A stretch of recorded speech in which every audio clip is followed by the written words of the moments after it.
L'argent, d'abord, l'argent, au début, ça a été inventé pour être un moyen de circulation. C'était pour que les marchands vénitiens puissent commercer avec les marchands des Pays-Bas. Donc ça devrait être un serviteur et non pas un maître.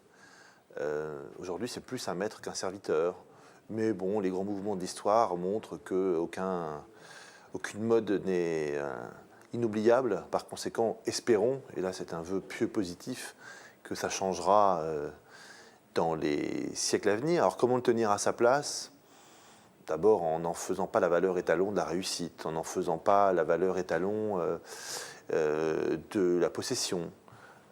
Évidemment, quand on donne beaucoup d'importance à des gens qui ont réussi à devenir milliardaires en 3 ans ou millionnaires en 6 mois, effectivement, ça donne une image un peu déformée de ce que devrait être l'argent. Mais je suis assez optimiste. Je pense que l'argent redeviendra un petit chien que l'on peut tenir en laisse. La question que vous aimeriez que l'on vous pose à propos de l'argent, et quelle serait votre réponse? Ce que je ferais si tout d'un coup je gagnais les 170 millions d'euros qu'un joueur de l'euro-million des Alpes-Maritimes vient de toucher. Et ma réponse ne serait pas très claire. Alors, je m'offrirais des biens immobiliers, je pense que j'achèterais un théâtre. Je ne créerai pas de fondation, mais j'essaierai de mettre mes arrière-pensées et mes questions en accord avec ce que mes nouveaux moyens financiers me permettent.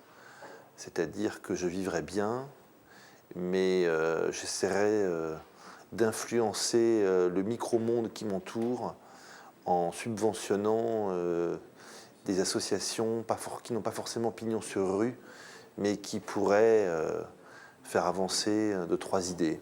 Voilà, c'est pas très original, mais c'est ce que je ferais avec de l'argent. Il faudrait qu'il y ait une charte éthique face aux contraintes médiatiques de l'Internet. Il faudrait d'abord que le gouvernement et le législateur en général fixent un cadre de loi à peu près compréhensible par tout le monde. Internet n'a pas à être une zone de non-droit. Internet doit avoir des règlements. On a fini par accepter qu'on ne pouvait pas mettre n'importe quelle photo, n'importe quel propos sur le web. Maintenant, il faudrait qu'on développe le principe de responsabilité, les droits et les devoirs de chacun. Qui fait quoi, qui est responsable de quoi, qui achète quoi. L'information sur Internet ne devrait pas être payante. Trouver de l'information, la mettre en ligne, la vérifier, ça a un coût. Et ce coût doit être absorbé par l'utilisateur. Voilà, et on y arrive progressivement, mais trop lentement.